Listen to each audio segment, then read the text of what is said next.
Bonsoir, bienvenue pour cette suite de Mediapart Live et un nouveau moment, le grand entretien. Avec moi pour le mener, ma collègue Lénaïque Bredou. Et nous recevons aujourd'hui une ancienne ministre, une ancienne députée socialiste qui se consacre aujourd'hui à l'enseignement et aux joies de l'écriture, comme le prouve l'apparition d'un roman en cette entrée littéraire. Et cette personne, c'est Aurélie Filippetti. Bonsoir. Bonsoir. Vous venez donc de publier Les Idéaux chez Fayard. C'est un roman que vous publiez cet automne.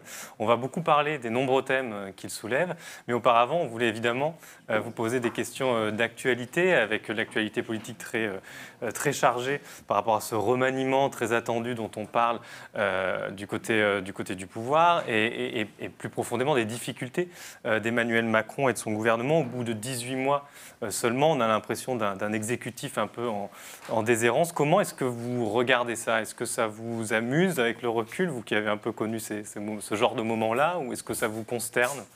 Ça ne m'amuse pas, parce que je trouve que l'affaiblissement du pouvoir politique, c'est jamais une bonne chose. Et en même temps, je dirais que c'était un petit peu inscrit dans la stratégie d'Emmanuel Macron, qui consistait à dire on va faire table rase de tout le passé, et en fait, nous sommes le monde nouveau, et on va tout réinventer, en partant de rien. Enfin, c'était comme ça qu'il a vendu les choses. Et moi, je pense que c'est assez impossible, évidemment. Le fait de vouloir absolument s'entourer de gens qui, grosso modo, ne doivent absolument pas être élus, selon lui, ça a certaines conséquences. Par exemple, effectivement, qu'il peut y avoir des problèmes de conflit d'intérêts. Quand on est élu, l'avantage, c'est qu'aujourd'hui, on fait des déclarations d'intérêts, des déclarations de patrimoine très régulièrement, etc. Donc, ce genre de vérification prend moins de temps. Et puis, il y a quand même, surtout, je trouve, aujourd'hui, un manque dans la politique qui est telle qu'elle est menée, c'est le rapport au peuple. En fait, on est dans un système de gouvernement qui devient une gouvernance. Et la différence, c'est justement qu'en fait, on a l'impression que le lien avec le peuple, il est totalement rompu, totalement déconnecté. Gouvernance, ça veut dire quoi? Ça veut dire qu'on... gouvernance, c'est comme quand vous gérez une entreprise, en gros. Donc, en fait, vous faites en sorte que, je sais pas, les comptes, alors là, en l'occurrence, les comptes publics, soient à l'équilibre, etc. Mais quand vous gérez une entreprise, vous n'avez pas à rendre compte à vos salariés, votre souveraineté, votre légitimité, plutôt, n'émane pas de vos salariés. Dans une démocratie, la légitimité, elle émane du peuple. Et donc, il faut quand même veiller à retisser ce lien avec le peuple, c'est-à-dire c'est là d'où émane la souveraineté politique. Aurélie Filippetti, est-ce que ce que vous dites sur la gouvernance vous semble si différent de ce que vous avez vécu pendant 5 ans? Est-ce que ce nouveau monde, finalement, c'est pas un peu la continuité de ce qu'a été les 5 ans de mandat de François Hollande? Alors, pour moi, il y a une part de continuité, bien sûr. Ce que je veux dire, c'est que l'illusion du nouveau monde, effectivement, ce n'est qu'une illusion. Et par ailleurs, effectivement, il y a une continuité dans la politique économique qui a été menée, mais en allant, disons, encore un stade plus loin ou 2 stades plus loin. Mais grosso modo, c'est de dire qu'il faut soumettre toute la vie politique au fond, à l'impératif d'attractivité du territoire. Et donc, en fait, faire en sorte de faire croire ou de laisser à penser, de donner l'image d'une France qui serait une France, au fond, dérégulée et ouverte et accueillante pour les capitaux, et uniquement pour les capitaux. Donc, ça veut dire qu'en fait, on se soumet à une pression qu'on intériorise totalement des marchés financiers. Et ça avait évidemment déjà commencé sous Hollande et avant sous Sarkozy, bien sûr. Et tout à l'heure, Fabien parlait d'amusement. Justement, quand vous voyez que la petite crise gouvernementale dans laquelle on est, d'un remaniement qui n'arrive pas, avec toujours ces moments un peu folkloriques des pré-remaniements français, quand vous voyez que c'est venu d'un vieux personnage du vieux monde que vous connaissez bien, qui s'appelle Gérard Collomb, vous le connaissez bien parce que vous avez milité pendant des années avec lui.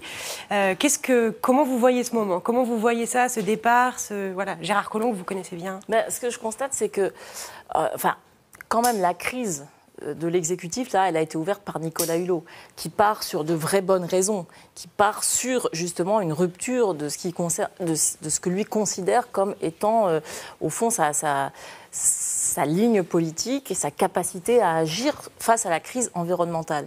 Et donc ça, c'est un vrai départ politique. Gérard Collomb, c'est une stratégie individuelle. Et au fond, il a mené sa stratégie individuelle quand il était au PS, il a continué au gouvernement. Très bien. Moi, ce qui m'étonne un petit peu, c'est qu'on mette tant de temps à remplacer un ministre de l'Intérieur dans une période comme un peu difficile, alors que par ailleurs, il avait annoncé qu'il voulait partir. Donc ça, ce n'était pas une surprise totale. Maintenant, ça prouve quand même qu'il y a un déficit dans la manière dont Emmanuel Macron organise son équipe. Il a cru pouvoir gérer et pouvoir gouverner seul, donc avec des ministres extrêmement, au fond, affaiblis, sous tutelle, parce qu'en fait, tout est décidé à l'Élysée, beaucoup plus encore que par le passé, donc des gestions directes de l'administration par l'Élysée. Et à force d'affaiblir ses ministres, finalement, il a peut-être du mal à en trouver maintenant. On voulait vous poser une autre question d'actualité qui portait sur un appel que vous avez signé, un appel pour l'accueil des migrants qui a été initié par Mediapart, mais aussi par nos confrères de Politis et de Regard. On le voit à l'écran en ce moment. Tout simplement, pourquoi est-ce que vous avez estimé important de le signer à ce moment-là ? Parce que je trouve que la manière dont la France agit face à la crise migratoire est une honte, et que le discours politique, dans son immense majorité, qui malheureusement traverse l'éventail des sensibilités politiques de ce pays, le discours politique est mensonger, c'est de la propagande qui ne fait le jeu que au fond de l'extrême droite et des populistes d'extrême droite. Et qu'il faut arrêter de raconter des mensonges aux gens. Bien sûr, on peut et on doit accueillir des migrants, ceux de l'Aquarius, et on en a les moyens. On en a les moyens en faisant en sorte que tout se passe bien. Ce qui ne veut pas dire supprimer totalement les frontières, ce qui veut dire simplement non pas seulement être à la hauteur de l'image de la France, pays des droits de l'homme, mais simplement respecter le droit. Respecter le droit que l'Union européenne a créé elle-même. Aujourd'hui, les seules causes de migration, ce sont les guerres, les crises géopolitiques. Donc ça veut dire des gens qui demandent l'asile, ça c'est un droit fondamental. C'est le regroupement familial qui est un droit fondamental. C'est la poursuite d'études, là encore. C'est aussi des gens qui viennent se faire soigner dans nos pays. La migration économique, elle est fermée en France, en Allemagne depuis 1973. Donc il faut arrêter de raconter n'importe quoi. Par ailleurs, on voit bien qu'aujourd'hui, cette question-là, elle est complètement instrumentalisée par des gens comme Laurent Wauquiez, qui sont, au fond, qui n'ont rien d'autre à proposer aux Français que la haine de l'autre et le rejet de l'autre comme programme politique, puisqu'ils sont incapables de produire un programme, par exemple, économique, qui soit un petit peu innovant et capable de nous sortir de la crise ou de la stagnation économique. Mais vous parliez à l'instant de Laurent Wauquiez. Il n'est pas tout à fait le seul à être dans des positions un peu compliquées. Non, bien sûr. Et je vais prendre l'exemple de gauche, mais d'abord, je vais prendre celui mais du quinquennat précédent. François Hollande s'était engagé à accueillir 25 000 Syriens dans le cadre des accords européens. Il y en a 5 000 à être arrivés au moment où il est parti. C'est-à-dire c'était extrêmement faible.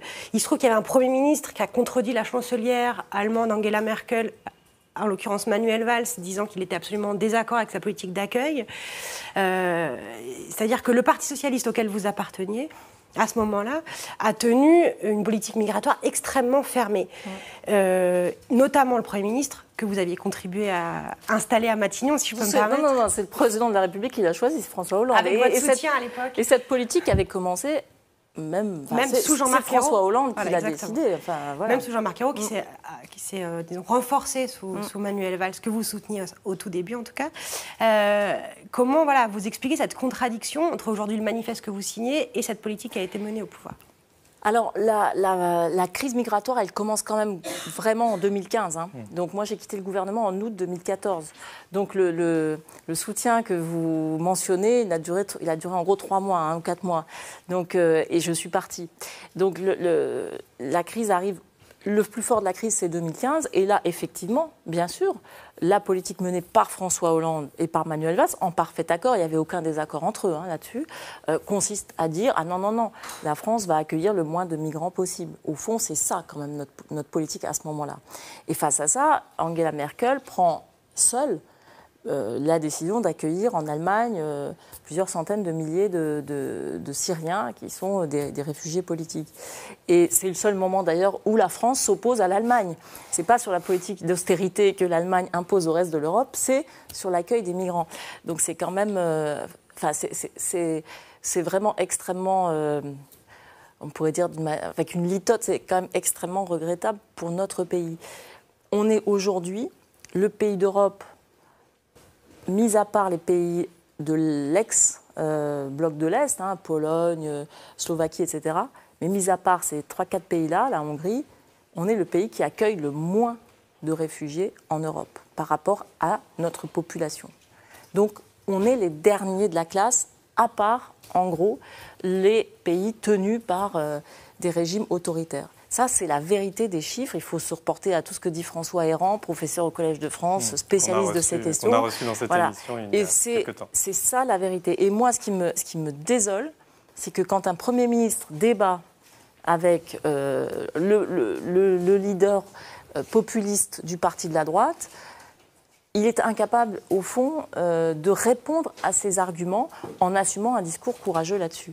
Et c'est aussi, je pense, pour les gens de gauche qui ont voté pour Emmanuel Macron, ou pour les libéraux qui ont voté pour Emmanuel Macron, les libéraux au sens politique du terme, c'est-à-dire ceux qui sont soucieux des libertés individuelles, des libertés fondamentales, je pense que c'est une grande déception.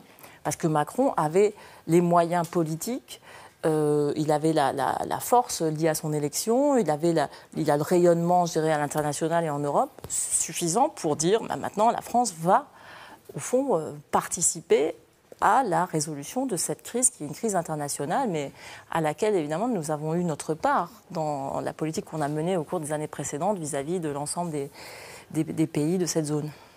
Mais quand vous parliez tout à l'heure du fait que vous n'étiez pas pour la suppression des frontières, qu'est-ce que ça veut dire d'accueillir les migrants tout en disant on défend les frontières? Non, mais ça veut dire qu'on défend simplement la possibilité de réguler. En gros, on ne dit pas juste les frontières sont ouvertes, c'est pas ça. Mais quand il y a des gens qui viennent frapper à notre porte en demandant l'asile, on les traite nous. Et on ne demande pas à la Turquie de sous-traiter pour l'Union européenne les gens qui arrivent parce qu'ils ont fui la guerre en Syrie. On ne demande pas à la Grèce, à l'Italie, à Malte, à Chypre de traiter à eux seuls, alors qu'eux accueillent déjà le plus de migrants. On ne leur demande pas de traiter, selon les règles des accords de Dublin, les règles complètement iniques, l'ensemble du flux de migrants. Ça, c'est pas possible. On dit juste, la France va s'occuper d'instruire les dossiers de demandeurs d'asile, puisque c'est un droit fondamental international de pouvoir demander l'asile dans le pays de son choix quand on est poursuivi, soumis à des persécutions dans son pays d'origine. Ce qui peut impliquer aussi des reconduites à la frontière. Ce qui peut impliquer, évidemment, on peut débouter des gens qui demandent l'asile, on peut refuser certains dossiers, bien sûr, pour plein de raisons, et on peut notamment refuser pour des questions de sécurité nationale. Ça, évidemment, si vous avez des gens qui sont potentiellement dangereux, etc., que vous identifiez comme tels, évidemment, il faut que la France conserve sa souveraineté, son pouvoir de dire à ces gens-là, non, vous n'entrerez pas sur le territoire. Ça, c'est pas une question. Mais là, c'est pas du tout ce qu'on fait. C'est qu'en fait, on refuse simplement d'appliquer les règles fondamentales du droit international, qui sont que chacun a le droit de demander asile quand il est persécuté dans son pays, dans le pays de son choix, et de voir son dossier instruit d'une manière individuelle. Pas d'une manière automatique et par zone géographique. Vous devez avoir un traitement individuel de votre dossier. Une autre question qu'on avait par rapport à ça, c'est la position que certains ont, notamment chez les Verts, chez les écologistes, aussi une partie du PCF, de vouloir faire de cette question de l'accueil des migrants, une question centrale de la campagne des européennes et un outil de démarcation par rapport non seulement à la droite et puis parfois une partie de la gauche, si on les entend bien. Est-ce que vous pensez comme eux qu'il faut en faire un objet de campagne électorale, de combat politique? Moi, je sais pas. Moi, je suis pas dans les campagnes électorales. Là, c'est pas. Donc, je suis pas en train de définir la stratégie des uns et des autres pour les campagnes électorales. Moi, je parle justement d'un simple point de vue, disons, mais vraiment politique au sens le plus général du terme, qui est juste de rappeler qu'il y a des principes, il y a du droit, qu'on a créé ce droit, que l'état de droit, ça veut dire quelque chose. Ça veut dire quelque chose pour nos citoyens, nos concitoyens, ça veut dire aussi quelque chose simplement pour tous ceux qui viennent frapper à la porte de la France. Et heureusement, on voit qu'il y a dans la population française, au fond, beaucoup plus d'intelligence, de sensibilité et au fond de fidélité à l'histoire et aux principes de la République, parce que c'est de République dont il s'agit. Donc tous ces gens qui se gargarisent, qui n'ont que le mot République à la bouche, c'est dans ces moments-là qu'on voit ce que c'est que la République. Et donc ces associations, ces simples citoyens qui, dans la vallée de la Roya ou ailleurs, en fait, assument leur part d'humanité, sont, eux, les vrais défenseurs de la République. Alors, on va rentrer dans les thèmes du livre, mais ça s'inscrit totalement dans la suite de notre discussion, puisqu'on parlait des difficultés d'Emmanuel Macron à 18 mois à peu près de présidence, avec votre roman. Hein, vous avez une sorte de double fictionnel, on peut dire ça comme ça, qui a eu une aventure avec un autre personnage, et à travers leur histoire, on revisite les deux précédents quinquennats, ceux de Sarkozy et de Hollande, même s'ils ne sont pas nommés directement dans le livre. Et quand même, à chaque fois, on repère des moments de crise un peu équivalents à ceux qu'on connaît aujourd'hui, au moment Sarkozy, au moment Hollande. Et on se dit, mais au-delà des individualités elles-mêmes, très différentes des présidents, au-delà de leurs projets politiques, il semble y avoir comme une sorte de malédiction qui frappe les présidents de la République. Alors évidemment, ce n'est pas une malédiction, mais du coup, comment est-ce qu'on l'explique, encore une fois, au-delà des cas individuels, des cas conjoncturels ? Et justement, ce n'est pas une malédiction. C'est-à-dire que ça ne vient pas d'une sorte de Dieu caché qui leur dirait, voilà, en fait, tu vas être empêché. Ça vient d'une forme, au fond, de résignation ou d'abandon d'un certain courage, d'une certaine volonté qu'il faut pour faire une campagne présidentielle, mais que certains ensuite semblent, au fond, oublier une fois qu'ils sont aux responsabilités. Donc c'est ça le vrai problème. Comment l'un et l'autre, et pour des raisons différentes, ont échoué, voire parfois n'ont pas essayé, parce que dans le cas de François Hollande, je pense qu'il y a tout un pan de son programme, de son projet, de ce qu'il incarnait, qu'il n'a même pas essayé de mettre en œuvre. C'est pourquoi ? Parce qu'une fois qu'ils sont au pouvoir, ils sont pris dans un certain nombre de pressions. Alors, pression extérieure, évidemment, ce qu'on appelle la voie des marchés financiers. Mais enfin, bon, ça s'incarne dans des personnes, ça s'incarne dans des lobbies, ça s'incarne dans... Une adresse à un visage, comme disaient certains. Oui, c'est ça, exactement. Et surtout, il y a aussi la manière et avec qui on va faire de la politique. Et donc la technostructure, le profil sociologique des gens que vous choisissez comme conseillers. Bon, François Hollande a beau jeu aujourd'hui de critiquer la politique d'Emmanuel Macron. C'était quand même l'un de ses tout plus proches conseillers en matière économique. Et moi, je n'ai jamais perçu la moindre différence de fond idéologique entre les deux. S'ils se sont éloignés, c'est pour des raisons de stratégie personnelle, pas pour des raisons de fond sur un désaccord politique, sur tel ou tel aspect de politique économique ou fiscale ou sociale. Donc en fait, c'est ça la question. Pourquoi est-ce qu'on oublie au fond ceux qui vous ont élu, ceux qui vous ont fait roi ?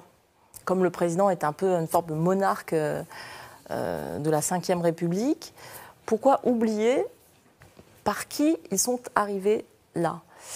Et parce que c'est peut-être plus facile, effectivement, de parler à des gens qui viennent le soir à l'Élysée ou des gens qui ont un parcours, effectivement, d'études, un parcours professionnel qui les a amenés dans des hautes sphères où le problème principal, c'est la suppression de l'ISF, par exemple, ou l'exit tax, ou la flat tax sur les dividendes. Voilà, ce ne sont pas les problèmes de l'immense majorité des Français, mais ce sont les problèmes des gens qui ont accès aux gens de pouvoir. Alors justement, il y a deux aspects dans ce que vous venez de répondre. Le premier, c'est est-ce que du coup, c'est la faute à la Ve République, c'est-à-dire aux institutions, donc ça veut dire, voilà, vous parlez du monarque, dans le livre, vous l'appelez le prince à chaque mandat. Donc est-ce que c'est ce poids des institutions de la Ve République qui enferme le président de la République, ou est-ce que c'est principalement ces grands corps? Parce qu'effectivement, alors dans le livre, vous en parlez à de nombreuses reprises, vous les dépeignez de façon assez acerbe, comme des gens, voilà, à la fois sur le langage, des mots qui n'ont plus de sens, le langage du management, mais aussi sur la confusion des intérêts publics-privés. Vous dites public-privé, c'est pareil à leurs yeux, enfin dans un dialogue, je crois. Voilà. Quel est, à votre avis, dans ces deux points, le point le plus central? Il y a les deux, en fait. Hein. J'allais dire, il y a les infrastructures, il y a les superstructures, mais c'est un petit peu ça. Au fond, les institutions de la Ve République, bien sûr, concentrent tous les pouvoirs, grosso modo, dans les mains du président de la République. Et donc, ça affaiblit considérablement la démocratie. Il y a finalement peu de contre-pouvoirs. Moi, je suis vraiment une défenseur acharnée du parlementarisme. Je trouve qu'au fond, la volonté générale, elle s'exprime là, enfin, entre autres, elle peut s'exprimer aussi par la démocratie participative, la démocratie locale, etc. Mais quand même, le Parlement, c'est le lieu de la délibération. Et la délibération, c'est la démocratie. Quand il y a un homme seul qui peut prendre 99% des décisions qui ensuite ont des conséquences pour la vie de 66 millions de personnes, ce n'est pas une démocratie pleinement satisfaisante. Donc il y a la question institutionnelle qui est vraiment fondamentale. Et puis aussi, il y a la question de la sociologie des gens de pouvoir et de la manière dont ils sont entourés et du coup dont ils sont amenés, au fond, à être déterminés eux-mêmes à prendre un certain nombre de décisions. Parce qu'on dit, voilà, en gros, ce qui les anime, c'est le TINA, there is no alternative. Donc finalement, ils pensent tous un peu la même chose. Mais ce n'est pas parce qu'ils sont méchants ou pervers ou ceci ou cela, c'est qu'ils en sont intimement persuadés, au fond. Et comment on arrive à avoir des gens de pouvoir qui sont tous persuadés de la même chose et qui ne se rendent même pas compte qu'ils sont animés d'une idéologie, c'est-à-dire, comme disait Deleuze, ceux qui pensent à travers nous, eh bien, c'est ça qui est intéressant. Comment se fait-il qu'ils soient tous pareils? Donc, il y a plein d'éléments. C'est vrai que la haute fonction publique aujourd'hui, c'est pas comme il y a 50 ans où, quand il y avait vraiment des grands serviteurs de l'État, des gens qui faisaient le choix du service public parce que c'était une mission dont ils se sentaient investis. Une personne à la fin du livre, dans un dialogue qui explique ça, elle dit c'est plus les mêmes que de ma génération. C'est ça. Ce profil-là du haut fonctionnaire vraiment au service de l'État et avec ça en lui, c'est quand même un modèle qui tend à disparaître. Ça existe encore, mais c'est très rare. La plupart du temps, ce sont des gens qui vont faire des allers-retours entre le public, alors là je parle des grands corps, Conseil d'État, Inspection des finances et Cour des comptes, le public et le privé. Et donc, au fond, ils acquièrent à 20 ans une espèce de parachute doré qui va les protéger pendant absolument toute leur carrière professionnelle. Bon, il y a eu un livre là-dessus, sur au fond, la grande porosité entre la haute fonction publique, la très haute fonction publique et les très grandes entreprises privées ou les banques d'affaires, etc. Et donc, forcément, il y a une forme de conflit d'intérêts là-dedans. Très patent. Laurent Mauduit qui vient de publier un livre qui s'appelle La Caste. Un livre qui s'appelle La Caste, oui. Mais le livre dont je parle, c'est Intérêt public, intérêt privé, fonction publique. Enfin, pardon, j'ai oublié le nom de l'auteur. Mais voilà, en tout cas, ça, on le voit effectivement quand on est ministre, quand on est un ministre avec un parcours politique, un engagement politique. Il y a des choses que moi, je n'imaginais pas et ou que, disons, je connaissais d'une manière un peu théorique et que, voilà, quand on les voit vraiment agir, c'est quand même assez perturbant. Ce qu'on appelle par exemple les chefs de corps, c'est-à-dire ceux qui dirigent chaque grand corps de l'État qu'on découvre dès qu'on est ministre. Ils sont des agences de placement. Ouais. Ils sont des agences de placement dont l'intérêt principal, c'est de défendre l'intérêt du corps et donc de chacun de ses membres pour ne pas affaiblir le corps. Donc vous avez des postes qui vont être réservés au Conseil d'État, à l'Inspection des finances, etc. Et il y a quelqu'un qui va être chargé de veiller à ce que chaque membre de ce corps, au fond, ne ne déchoit jamais, c'est-à-dire en fait, et donc n'entraîne jamais l'ensemble du corps vers le bas en prenant un poste qui ne serait pas, par exemple, à la hauteur ou digne du corps.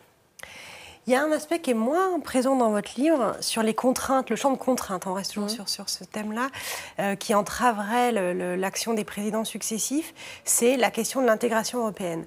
C'est la contrainte européenne, c'est les 3% de déficit, c'est le traité de Maastricht. Est-ce que dans l'expérience que vous en avez faite, c'est un point qui vous semble essentiel ou finalement pas tant que ça? Si, c'est un point très important, mais le fait est que quand je parlais de crise de la démocratie, il y a une crise de la démocratie en France, enfin dans chacun de nos pays, grosso modo, mais il y a aussi une crise de la démocratie européenne. Le fonctionnement de l'Union européenne est tout sauf démocratique aujourd'hui. Et le poids de la Commission, de gens qui n'ont au fond aucun mandat populaire, justement, hein, qui n'émanent pas d'une souveraineté populaire, ce poids de la Commission, il est absolument démesuré avec... Alors, la commission actuelle est quand même mieux que celle que moi j'ai eu à fréquenter, mais quand même l'intérêt général européen semble passer au second plan, derrière au fond une vision très très idéologique de la concurrence et du néolibéralisme, en gros. Donc ils défendent les intérêts du néolibéralisme, avant toute chose. Mais pourquoi j'en ai moins parlé? Parce qu'au fond, pour moi c'est la même chose, c'est-à-dire que il n'y a pas d'un côté la France, de l'autre côté l'Europe. Ces hauts fonctionnaires français ou ces inégaux, au fond, ce sont eux qui participent à la définition de ce que doit être la politique européenne. Dans votre livre, juste pour qu'on comprenne, dans votre livre, vous les appelez les inégaux, c'est-à-dire tous ceux qui défendent, en fait, ce que vous dites, à un moment, vous dites la bourgeoisie d'État ou des affaires. C'est même plus la bourgeoisie, c'est une espèce d'ultra-caste. C'est même pas la caste, c'est voilà, une caste au-dessus des frontières nationales, au-dessus des lois, et qui vit dans un luxe absolument inouï dont on n'a même pas idée, qui provient du creusement des inégalités à l'échelle de la planète depuis 30 ans, et qui a constitué une infime, mais une partie malgré tout réelle, de la population mondiale qui vit dans une espèce de délire de luxe et d'argent à l'échelle de la planète. Et qui, évidemment, de par leur puissance économique financière, ont aussi un pouvoir politique extrêmement important sur tous les gouvernants de la planète. Je voulais revenir sur le récit que vous faites à travers votre semi-fiction de l'échec de ce quinquennat, du quinquennat précédent, le quinquennat de toutes les déceptions. On pourrait dire, en fait, ce n'est pas simplement un échec, comme on connaît beaucoup de gouvernements, beaucoup d'administrations. Là, on a eu affaire à une sorte de faillite magistrale, grandeur nature, irréversible, et notamment d'un parti, qui était le Parti socialiste. Est-ce que, et ça aussi c'est peut-être pas assez présent, j'ai trouvé dans le livre, est-ce que c'est pas aussi la faillite d'une génération de responsables socialistes à laquelle vous apparteniez, qui n'a pas réussi à empêcher ce fiasco général? Alors, d'abord, on n'est pas tous de la même génération dans cette histoire, mais surtout, je ne vais pas plaider pour les frondeurs, mais quand même, quand on a essayé, nous, députés, moi j'étais redevenue députée, et on était une vingtaine, une trentaine. Quand on a essayé justement de dire, nous on va exercer notre pouvoir, notre liberté de conscience de parlementaire, c'est-à-dire au fond la responsabilité que nous donne d'ailleurs la Constitution. On est responsable devant nos électeurs, on n'a pas des comptes à rendre à notre parti. Donc, quand on a dit non, il y a des choses qu'on ne votera pas. La loi travail à d'échéance de nationalité, le CICE sans condition, ces questions qui étaient quand même des questions majeures. On nous a dit, vous êtes des frondeurs, vous êtes en gros ceux par qui le quinquennat va s'écrouler. Ah bon? Donc on était 20 ou 30 et on allait faire s'écrouler le quinquennat, qui par ailleurs, quand même, les échecs électoraux avaient commencé quand même bien plus tôt. Les municipales, c'est en avril 2014. Donc, et c'est là qu'il y a une forme de paradoxe. Parce que nous, on a essayé, justement, de l'intérieur, de dire « ça ne va pas ». On va dans le mur, il y a des choses qui ne se font pas politiquement, c'est contraire à nos valeurs, la déchéance de nationalité, voilà. Il y a des choses qui sont politiquement et économiquement inacceptables, la loi travail, etc. Bon, et à ce moment-là, on nous dit « ah ben non, c'est vous qui êtes déloyaux ».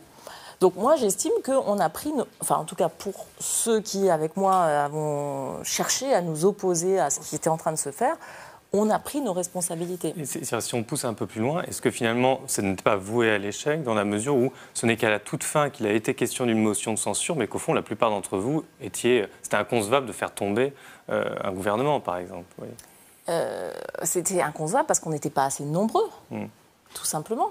Mais il y avait des députés qui nous disaient dans les couloirs « Ah non, mais vous avez raison, sur la loi travail, c'est pas possible », ou sur la déchéance de nationalité, encore plus, et qui ensuite allaient voter. Comme une assemblée de godillots, comme aurait dit De Gaulle. Donc voilà, moi franchement, je n'ai aucun regret sur ce que nous avons tenté de faire à l'Assemblée nationale. Et je pense qu'on a été fidèle à l'esprit qui devrait prévaloir chez les parlementaires. Alors justement, sans parler de regrets, est-ce que vous ne vous dites pas que vous avez quand même péché par naïveté? Je vous pose cette question parce que c'est aussi en écho avec le livre. De fait, il y a plusieurs fois la question de la naïveté au moment de partir, de rester au gouvernement. Et en même temps, vous mettez en scène deux personnages, dont un vous ressemble fortement, il faut bien le dire, qui sont présentement comme des chevaliers du Moyen-Âge. C'est-à-dire un peu un personnage de droite anti-sarkozyste, pour le dire très rapidement, et une ministre attachée à ses valeurs de gauche qui doit partir du gouvernement, enfin qui décide de partir du gouvernement. Est-ce que vous ne vous dites pas quand même que vous avez au moins été trop naïve? Première question. Deuxième question, assez liée, vous écrivez à un moment « On s'est fait avoir » à propos de la ministre attachée à ses valeurs qui va partir du gouvernement, on s'est fait avoir par le président de la République. Même question. Est-ce que vous n'avez pas été un peu naïve? Je pense qu'on a été nombreux à être naïfs, parce que quand même en 2012, la majorité des Français a voté pour François Hollande. Et donc, il y a beaucoup de gens qui ont été déçus. La preuve, c'est qu'il n'a pas pu se représenter 5 ans plus tard. Donc on est nombreux à avoir eu cette naïveté. Après, moi, ça ne me dérange pas. Je préfère pécher par naïveté que par cynisme. C'est tout. Mais je pense... Je confonds pas... c'est pas d'un côté l'éthique de responsabilité, de l'autre côté l'éthique de la conviction. C'est beaucoup. Les choses sont mêlées. Moi, j'ai jamais considéré la politique comme le royaume des bisounours. Évidemment, on sait très bien que on essaye de faire quelque chose. On se heurte à des difficultés et il faut du coup accepter qu'il y a une part d'échec, mais on fait des petits pas, on avance, on réussit certaines choses. Bon, il faut faire des compromis, bien sûr. La question, simplement, c'est que je pense que quand on exerce le pouvoir ou une partie du pouvoir, il faut deux choses. Il faut d'abord être capable à un moment de dire « là, je ne suis plus d'accord, c'est ma limite, c'est ma ligne rouge. » Et donc, moi, personnellement, parce que j'ai une responsabilité politique vis-à-vis de mes électeurs, je dois arrêter. Et puis vis-à-vis de moi-même, je n'irai pas plus loin. Et de l'autre côté, je pense qu'il y a une exigence qui est de s'interroger sur la manière dont on exerce le pouvoir. Et au fond, c'est pour ça que j'appelle les personnages le prince. C'est en référence un peu littéraire, mais à toute la réflexion qui a eu lieu pendant toute l'histoire de la littérature en est remplie sur la manière dont on exerce le pouvoir, sur le bon gouvernement, comme on disait à la Renaissance, comme dit Rosan Vallon. Qu'est-ce que c'est qu'un bon gouvernement? C'est pas seulement la bonne politique, c'est comment on fait pour finalement bien exercer le pouvoir qui vous est confié. Et ça, si vous n'avez pas cette réflexion en même temps que vous êtes au pouvoir, forcément, à un moment donné, ça dérive. Et ça peut dériver vers une forme d'hubris ou vers un assoupissement, un affaissement, au fond, des idées qui doivent normalement vous guider pour faire avancer les choses. Alors, Le Prince, c'est un titre d'un célèbre ouvrage de Machiavel, mais il y a un autre auteur de la Renaissance, en gros, qui est beaucoup cité en exergue de vos chapitres, qui est La Boétie. Et pour faire vite, il avait une thèse qui disait finalement le tyran ne tient que parce que les gens acceptent leur soumission et il suffit de ne plus obéir. Et à ce moment-là, tout s'effondre et le tyran ne peut plus exercer sa domination. Bon, est-ce que c'est une pensée qui peut vraiment nous aider aujourd'hui? Parce que ça revient souvent, La Boétie, dans le livre. Parce que c'est une magnifique pensée de la résistance, en fait. Mais est-ce qu'elle n'est pas un peu obsolète aujourd'hui? Ah non, mais je ne crois pas, au contraire. Parce qu'en fait, il dit, d'accord, on s'interroge sur le pouvoir. Et donc, on est très critique sur le pouvoir absolu, etc.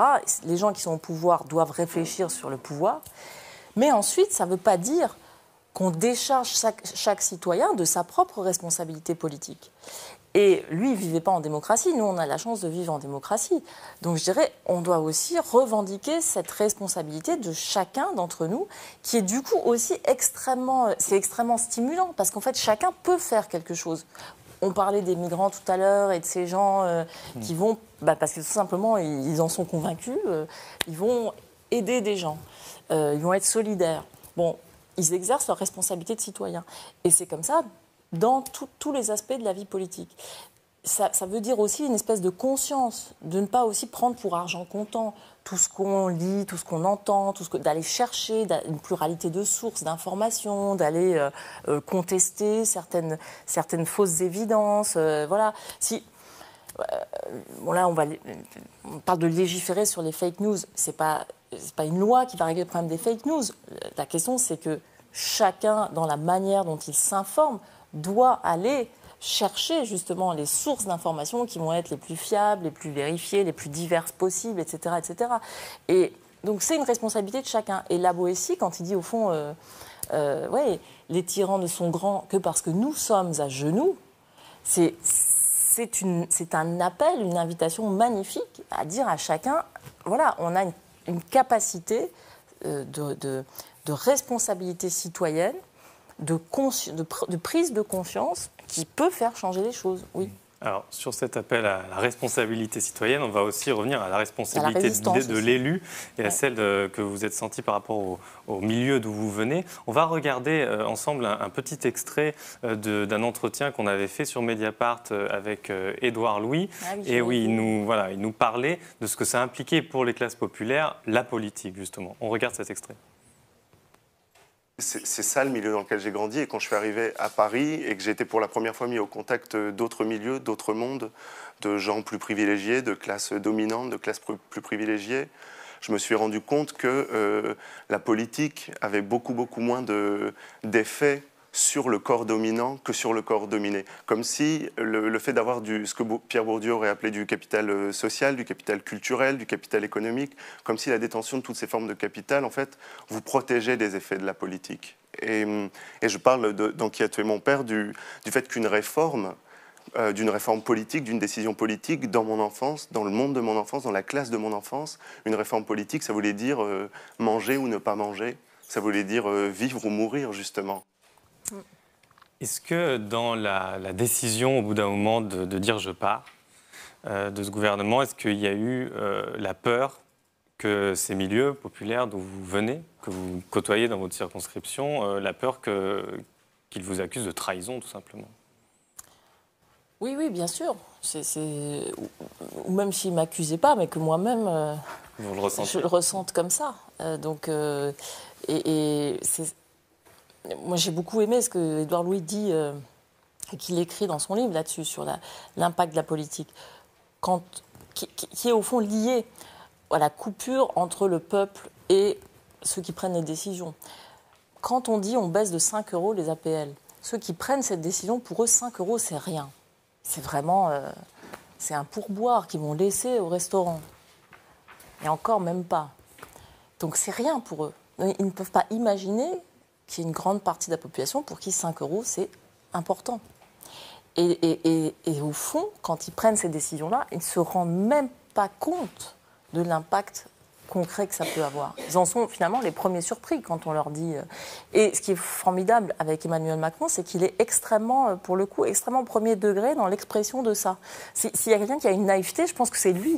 Il est assez naïf par rapport à ça. Et il exprime son habitus de classe d'une manière très directe. Et donc, on le lit à livre ouvert. Parce qu'en fait, il ne peut pas, dans son univers mental, dans son univers de représentation, il ne peut pas comprendre qu'un chômeur ne ne trouvent pas un emploi en traversant la rue, que c'est beaucoup d'énergie, beaucoup de désespoir, beaucoup de découragement, etc., beaucoup de paperasserie, de chercher un emploi, et que c'est pas quelque chose qui se fait comme ça, que les gens qui n'ont pas de costume, c'est pas parce qu'ils ne veulent pas en avoir, ou par ailleurs, parfois ils en ont, qui gardent pour d'autres occasions, et que c'est pas forcément en étant en face du président de la République qu'ils ont envie de le mettre. Enfin, voilà, il y a beaucoup de choses qui sont dans sa manière de s'exprimer qui sont très signifiantes.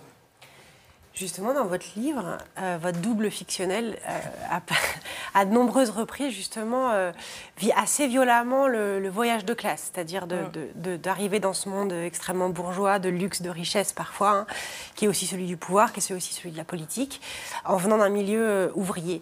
Est-ce qu'on peut encore aujourd'hui faire de la politique en étant ouvrier ou ouvrière, ou en étant fils ou fille d'ouvrier ou d'ouvrière? Il n'y en a pas beaucoup. Il y en a presque plus. Il n'y en a pas beaucoup. Avec la baisse des élus communistes notamment, mais il y en a pas beaucoup. Il y en a peu. Par ailleurs, l'effondrement de la participation du monde ouvrier aux élections, parce que quand même le premier parti chez les ouvriers, c'est l'abstention, c'est pas le Front National, c'est l'abstention, montre bien qu'ils sentent bien qu'ils sont plus représentés. Et donc, est-ce que notre système politique peut encore permettre une participation du monde ouvrier à la politique telle qu'elle est faite aujourd'hui? Ça le devrait. En tout cas, c'est, à mon avis, un impératif aujourd'hui. Mais pas seulement le monde ouvrier, le monde des employés, parce que finalement... Les milieux populaires en général. Mais les milieux populaires, évidemment. Et aussi les jeunes, qui ne sont pas non plus tellement bien représentés dans la politique. Les jeunes des milieux populaires, encore moins. Donc, voilà, il y a une hyper-concentration sur certaines catégories socio-professionnelles, comme il y a eu pendant très longtemps et encore un peu maintenant une hyperconcentration sur les hommes en matière de genre. Donc la question de la représentativité, évidemment, c'est l'une des raisons de la désaffection et de la crise de confiance dans la politique. Après, ce n'est pas non plus la seule, parce qu'il y a la représentativité, la diversité, etc. Mais il y a aussi tout simplement le fait de se dire, oui, si ces gens pensent tous la même chose, au fond, ils vont faire une politique qui n'est pas pour nous. Et ce que dit Édouard Louis sur les corps, c'est évidemment aussi extrêmement valable en matière de politique, par exemple de politique industrielle. Quand on voit les délocalisations, par exemple industrielles, Whirlpool en République tchèque, etc., la fermeture de Whirlpool parce que, au fond, ça délocalise en République tchèque. Si les gens des classes les plus favorisées étaient confrontés à des décisions économiques ou des décisions européennes qui les mettaient, eux, en concurrence dans leur domaine avec des gens de pays de l'Est de l'Europe ou de pays en développement, ils auraient une toute autre vision de la mondialisation. Donc c'est bien facile de dire, au fond, la mondialisation, c'est bien, c'est moralement juste, etc. Évidemment, il ne faut pas confondre mondialisation et internationalisme, par ailleurs. Mais parce qu'eux ne sont pas directement concernés. Ou eux, au contraire, ils en ont des bénéfices parce qu'ils font circuler leurs capitaux, ils font de l'évasion fiscale, de l'optimisation fiscale, etc. Donc ils ne sont pas directement impactés, ils ne subissent pas directement les conséquences du néolibéralisme qu'ils prônent. Ça, c'est très très juste dans ce que dit Édouard Louis. Alors, c'est aussi ce que vous racontez dans le passage sur la trahison de Florange, sans dire jamais le Florange dans le livre, mais aussi ce que vous racontez sur le pouvoir de celui que vous appelez l'argentier. De grand argentier dans votre livre. Voilà, patron très puissant, très influent au château, donc à l'Élysée, pour le dire rapidement. Vous écrivez par exemple, la classe dominante se servait et faisait passer cela pour l'intérêt général, précisément ce que vous dites. Est-ce que finalement, au pouvoir, pour le dire un peu de façon caricaturale, vous avez redécouvert la violence de la lutte des classes dans tout ce qu'elle a de plus clair et flagrante? Oui, la réponse est oui, absolument. J'ai vraiment... l'expérience du pouvoir ne m'a pas modérée dans mes idées politiques. Au contraire, ça m'a plutôt amenée à retrouver certaines idées que j'avais entendues chez mon père, pour le coup dans le monde ouvrier quand j'étais enfant. Vraiment une vision très très claire de la lutte des classes. Mais Quel était le grand milliardaire américain qui avait dit « mais la lutte des classes existe, bien sûr ». Warren Buffett. La lutte des classes existe, bien sûr, et la preuve, c'est que nous l'avons gagnée. Et c'est comme un petit peu ce qui s'est passé là, au cours des dernières années. Mais heureusement, l'histoire ne s'achève pas. L'histoire n'est pas terminée. Ça, pour le coup, là, ils se sont trompés. Il y a une autre thématique qui parcourt ton livre, c'est celui du sexisme quotidien subi par les femmes en politique. Vraiment, on le retrouve tout au long du roman. Vous parlez à un moment de bizutage permanent, jusqu'à finir par évoquer une balle dans la tête à la fin de ce passage. Comment, dans votre expérience de femme politique, cette grande violence sexiste s'est-elle manifestée ? De 1000 manières différentes. Mais d'une manière, oui, quotidienne, quasiment. Et que ce soit à Paris, en circonscription, en province, avec n'importe qui. Enfin, voilà. Il y a encore un vrai... au fond, il y a un vrai scandale dans l'imaginaire collectif à ce qu'une femme exerce un pouvoir et exerce une forme de représentation. Et ça ne peut changer qu'avec avec des exemples, avec des modèles d'identification et avec le fait que, grâce à la parité, il y a de plus en plus de femmes quand même qui exercent des responsabilités. Ça peut changer que comme ça. Mais sinon, parce qu'en fait, au fond, c'est aussi une histoire d'intérêt. C'est que dans le monde politique, dans un monde de rivalité et de violence, finalement... La violence vis-à-vis des femmes est l'une des formes de violence les plus faciles, au fond, à exercer. C'est une des manières les plus faciles de rabaisser quelqu'un et de discréditer ses arguments ou de ne pas les écouter. Oui, d'ailleurs, dans la relation qui est au cœur du livre, en fait, à chaque fois, on dit on ne la révèle pas parce que notamment moi, la femme, je vais subir des commentaires après et je vais être décrédibilisée à cause de ça. Alors que si c'est l'homme, ça posera moins de problèmes. Si c'est l'homme, il y a de multiples exemples, quand même par le passé, qui ont été publics, de DSK à, je ne sais pas... ou d'anciens présidents. D'anciens présidents, etc. D'hommes dont on considère, au fond, que s'ils ont une vie, sexuelle débridée, c'est un attribut du pouvoir et que c'est complètement normal. Et même quand ça implique des gens qui ne sont pas forcément consentants en face, ce qui est quand même gravissime. Donc là, c'est inversement proportionnel. La tolérance extrême dont ont bénéficié certains qui pourtant avaient des comportements de harcèlement vis-à-vis des femmes est inversement proportionnelle à la condamnation qu'on exprime ou au mépris ou aux railleries que doivent subir les femmes au quotidien dans le milieu politique pour 50 raisons différentes, la manière dont elles sont habillées, dont elles parlent, leur voix, leur discours, leur vie personnelle, etc., etc. Justement, vous en parliez à l'instant, parce que dans le livre, vous évoquez aussi, même de façon un peu implicite, des violences sexuelles. Vous parlez à propos d'un des personnages de Porc, ce qui, donc, évidemment, m'a fait penser à Balance ton porc. Voilà, ça fait 1 an que le hashtag a été lancé après l'affaire Weinstein aux États-Unis. Est-ce que, 1 an après le mouvement mondial MeToo, Balance ton porc en France, est-ce que vous estimez que la chape de plomb sur les violences sexuelles, y compris dans le monde politique, est toujours aussi forte ? Je trouve qu'en France, on n'a pas fait beaucoup d'avancées, malheureusement. Alors, MeToo est un mouvement formidable. C'est un mouvement vraiment révolutionnaire, de prise de parole. Donc ça veut dire que les femmes s'affirment comme sujet politique, où qu'elles soient et partout dans la société, en disant, voilà, moi, je porte témoignage de ça, et en prenant la parole ainsi, je pose un acte politique. Et face à ça, que se passe-t-il en France ? On a une tribune absolument à la fois indigne et indigente sur le fond, qui va faire l'actualité. Dans le Monde, notamment signée par Catherine Deneuve. Je ne sais combien de femmes, qui dit en gros la liberté d'importuner. Mais d'abord on confond importuner et séduire, enfin voilà. Par ailleurs, là, il est question d'égalité, de conquête d'égalité. Il n'est pas question de remplacer une domination par une autre. Il n'en a jamais été question nulle part, d'ailleurs. Donc, et ça occupe le débat en France.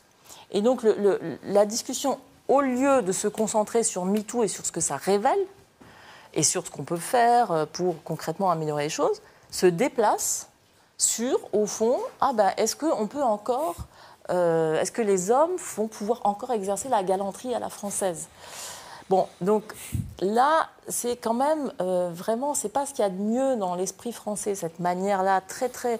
Et pour le coup, je pense aussi, quand même, l'apanage d'une certaine bourgeoisie extrêmement privilégiée, extrêmement protégée, qui va se permettre, au fond, de prôner une soumission volontaire.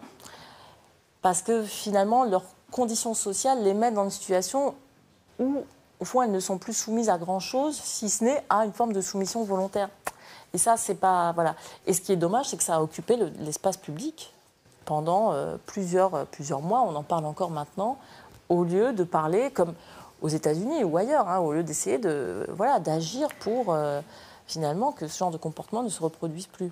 Mais est-ce que, pour vous, cette place prise par les défenseurs masculins et féminins de cette pseudo-galanterie à la française, une matinée d'anti-américanisme un peu mal placée, enfin peu importe. Pensez que c'est que la grande place prise par cette position a empêché une prise de parole plus forte aussi des victimes, enfin en tout cas de celles qui l'avaient subi, y compris dans le monde politique. Oui, parce que regardez maintenant, on a les chiffres sur le dépôt de plainte, etc. On voit que ça a été massif. Du coup, le mouvement a libéré quelque chose, a libéré justement le fait que les femmes se sont dit on peut maintenant porter plainte, alors qu'auparavant, elles n'allaient pas le faire. Et, parce qu'elles se disaient qu'elles n'allaient pas être écoutées. Donc on voit bien qu'il y a une réalité là qui a été cachée dans le débat public par ce faux débat-là sur cette pseudo-galanterie menacée. Et ça, c'est très grave. Et du coup, l'accusation de puritanisme qu'on fait toujours aux États-Unis, mais on pourrait complètement la retourner, au fond, contre ceux qui... Je ne sais pas, ces espèces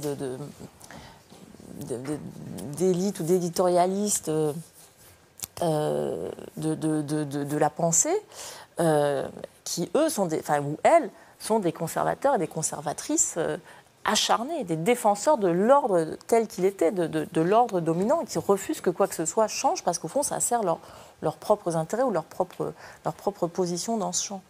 Donc, non, ce qui est dommage, c'est que ça a, je crois, vraiment empêché qu'on aille plus loin dans un travail sur, je sais pas, par exemple, la représentation, la représentativité politique des femmes, comment améliorer ça, notamment à l'échelle locale, où il y a encore un vrai blocage, un vrai problème sur les mairies, les intercommunalités. Ça peut être une des pistes de changement au niveau local aussi, pas seulement au niveau de l'Assemblée nationale. Au niveau économique, bien sûr, et puis dans les syndicats, parce que dans les syndicats, la parité n'est quand même vraiment pas exemplaire. Donc, du coup, ça a des conséquences sur les questions qui sont traitées sur les lieux de travail. Et ça, c'est très important pour les femmes au travail.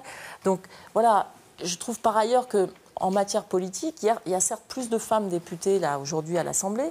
Mais au fond, au sein de l'exécutif, je trouve que les femmes sont quand même... pour le coup, il y a une régression.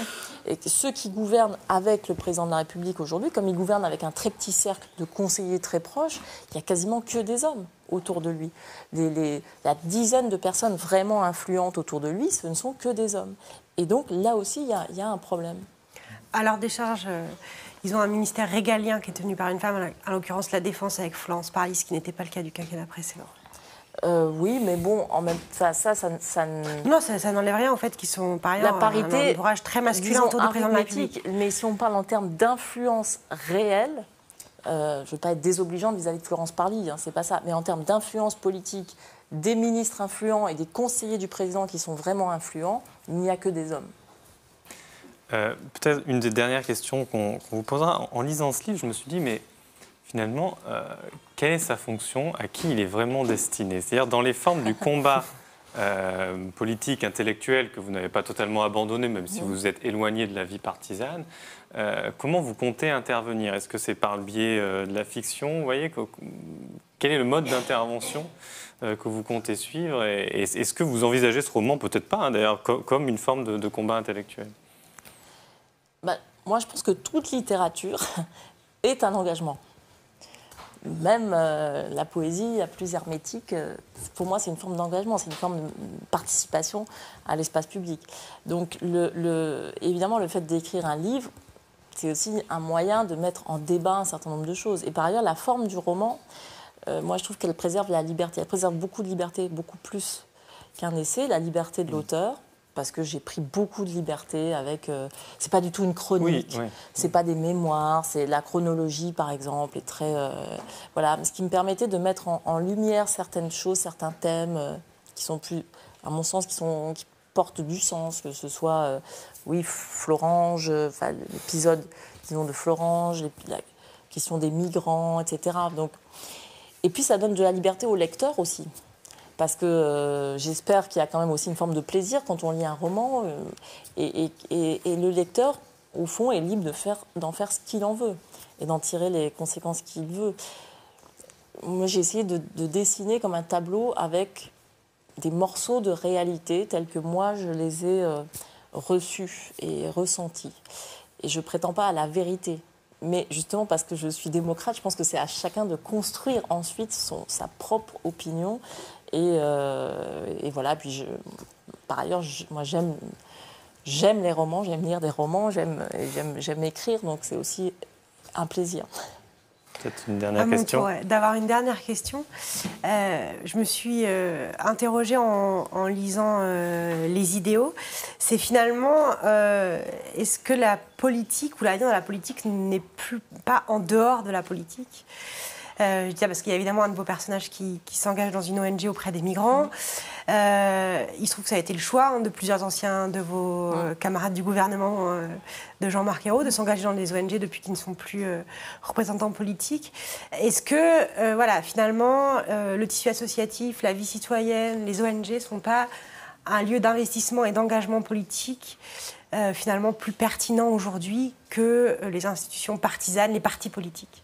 Non, mais les partis sont en crise.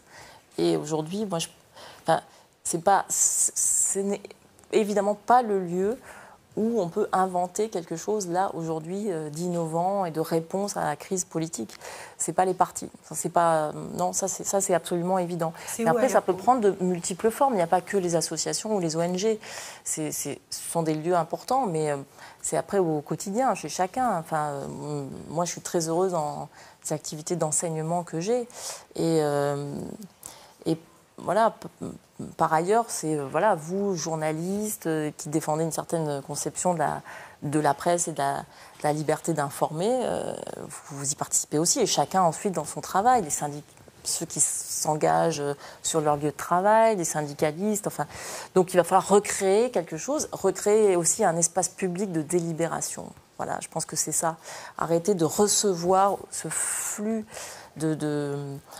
d'informations, d'images, de communicationnelles, cette société du spectacle là, qui nous écrase. Il faut recréer des espaces publics de discussion, de débat, de délibération pour justement résister à la société du spectacle. Merci Aurélie Filippetti pour être venue nous parler à Mediapart. Vous publiez donc Les idéaux chez Fayard cet automne.